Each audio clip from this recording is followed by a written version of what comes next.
you're still seeing surge and water rising in parts of Florida far south from the Big Bend area.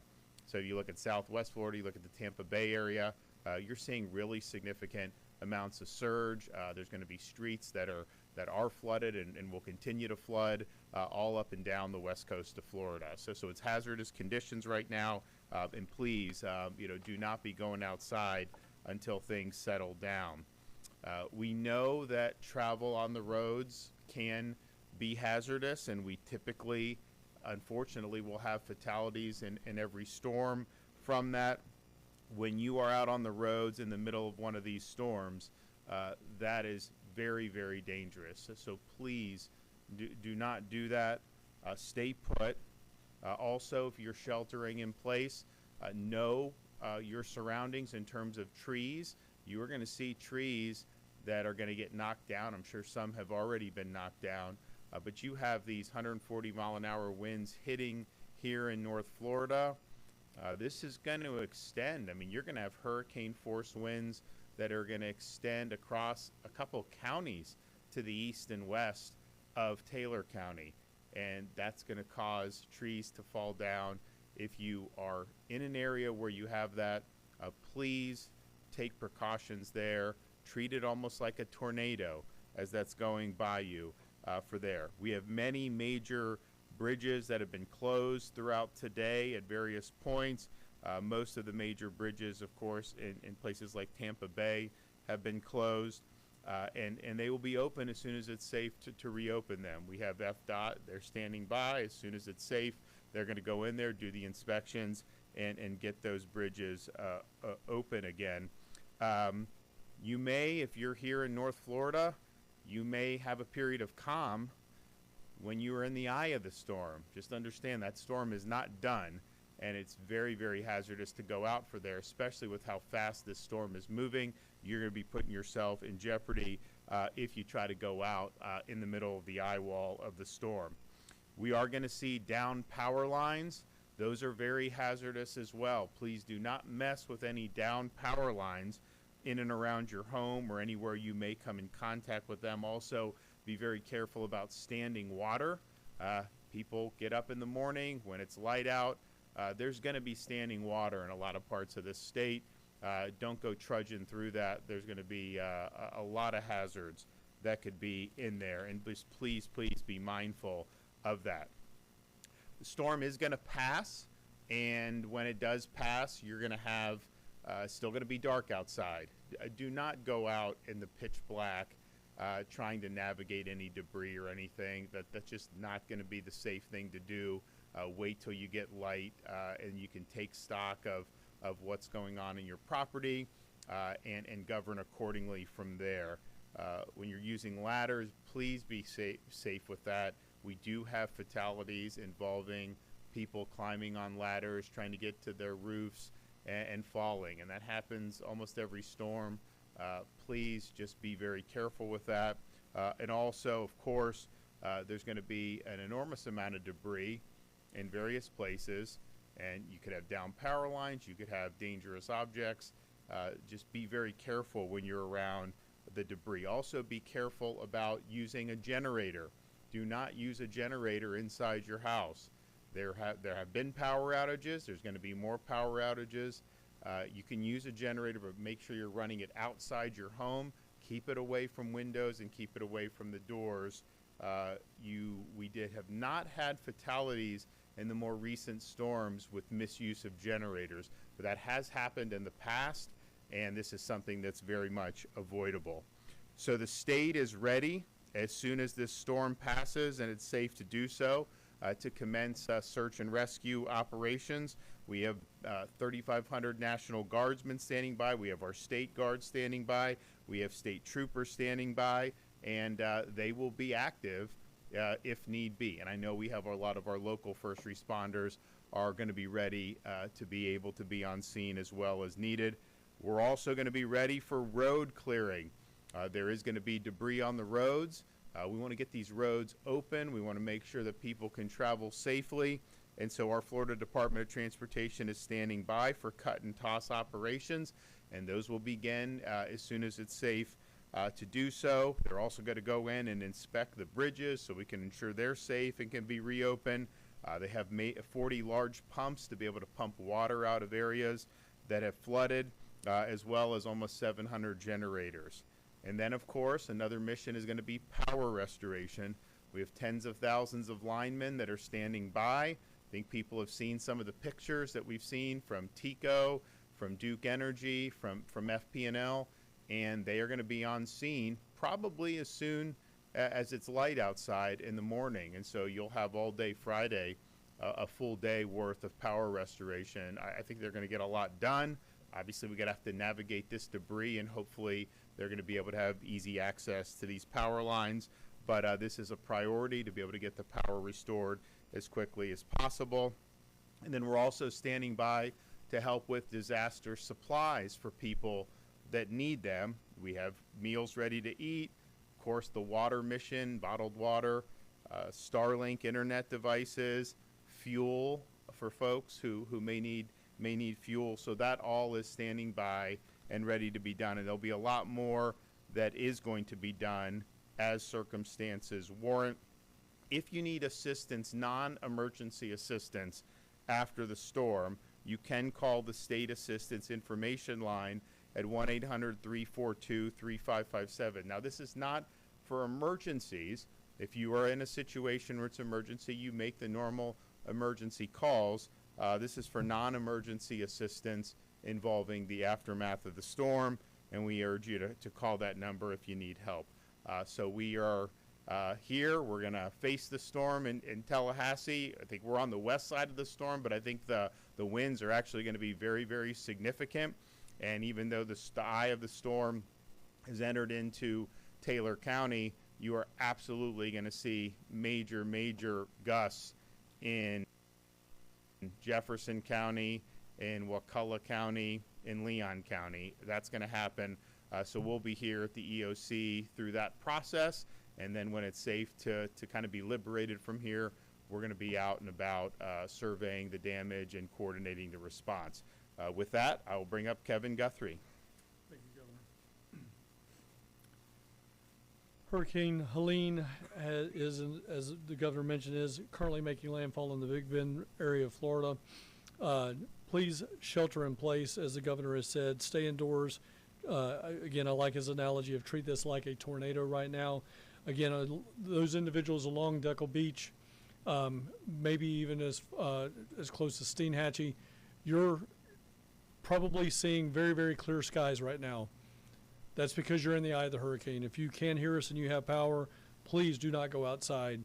That eye wall is going to close on the back side momentarily, probably within the next 15 to 30 minutes as it continues to make landfall. So please stay indoors. Roads are dangerous due to the flooding, debris, potential downlines. Do not risk it. We have numerous roads that FHP and DOT are responding to now that are underwater, and we do not want anybody to drive through that. So please, again, turn around, do not drown. You never know what's underneath that roadway. If you are hearing trees snapping in your area, take immediate shelter. Go to an interior room away from windows and doors, most likely an interior bathroom.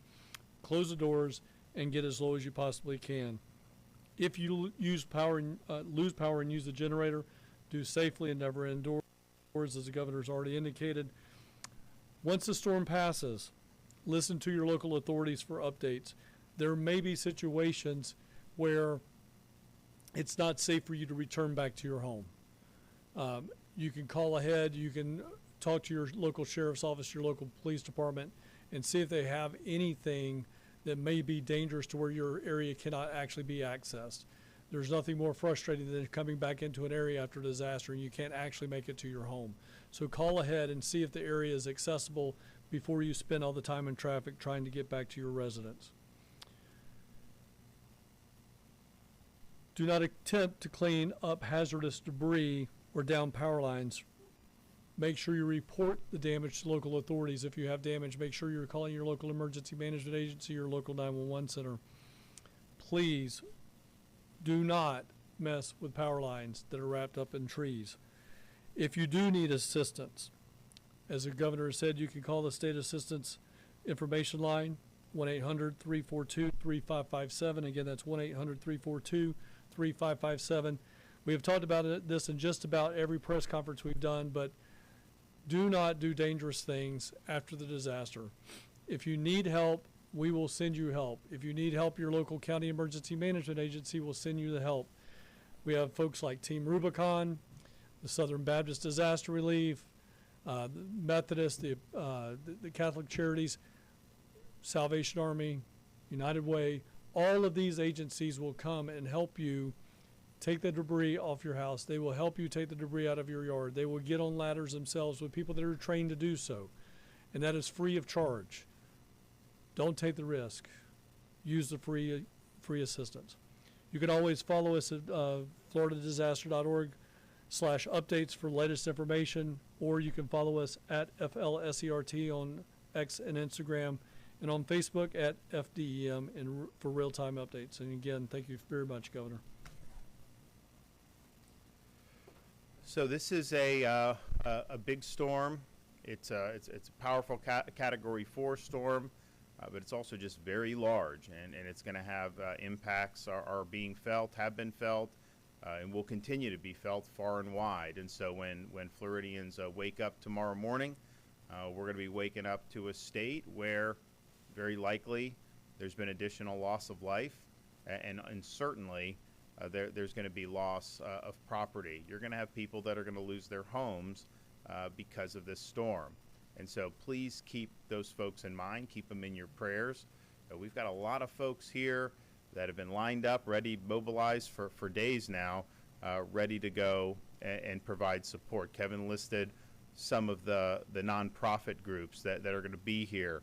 Of course, the local officials and the local emergency response folks, first responders, they're going to be there. So there's going to be a lot of assistance that's going to be brought to bear. But the reality is, a storm of this magnitude, it leaves a lot of damage in its wake. And so I don't think we're necessarily getting the full pictures of it right now, just because so much of the impact has been in the nighttime and will continue through the wee hours of the morning. But I think when we get the sunlight back up and people are able to go out and take stock, you're going to see some serious damage. So it's not anything that we can't handle as a state. We're very good at being gritting through this stuff, and we know that's just part of life when you live in a tropical climate. But it is going to be difficult for an awful lot of people. So everyone that's been involved, thank you. Everyone out there offering your thoughts and prayers, thank you as well. Okay, any questions? Yes. What's your reaction seeing the storm hit Taylor County after we've had Adalia and Debbie also hit Taylor County? Yeah, I mean, I think it's just, I think Kevin and I were talking. I think their EM director resigned going in when they saw this storm could come to the big, because it's going to do 3 storms in a little over a year. What is it, 13, 14 months basically? And this one is, I think, hit landfall stronger than Adalia did. And Adalia was a major hurricane.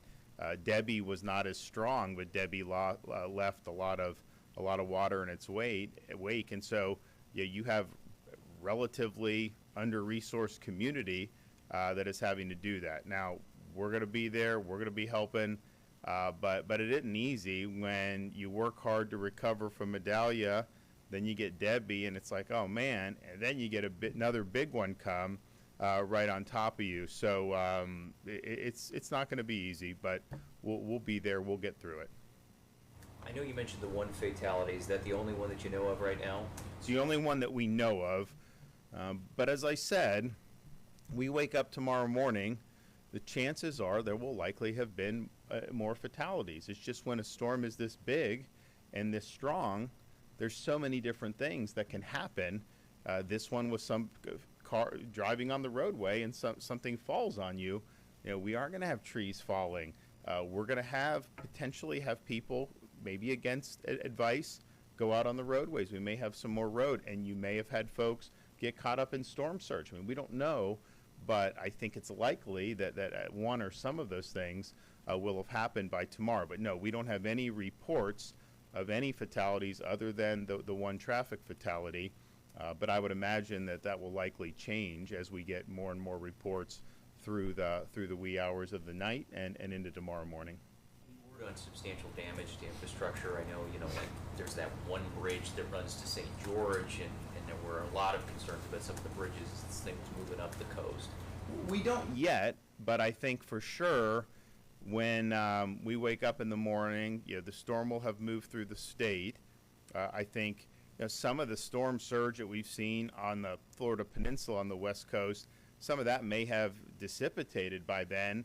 And so, we're not necessarily capturing in real time the full extent of that just because it's late and it's dark out and people aren't about that. But I would imagine that, you're going to see a lot of wind damage probably in the northern part of the state. I think most of the damage in the rest of the state, I do think there'll be some wind damage because the gusts were out, but I don't think it's going to be like we saw with Ian or Michael.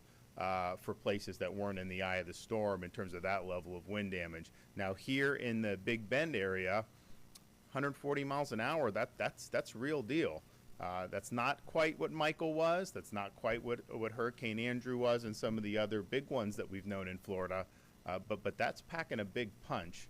So we'll have a better sense of that, I think, tomorrow morning. But no, we have not gotten any reports of things like after Hurricane Ian or within like an hour, you saw Sanibel Causeway, you saw Pine Island Bridge washed out basically. We have not gotten those reports yet. It doesn't mean it can't happen and it won't happen, but not to our knowledge yet.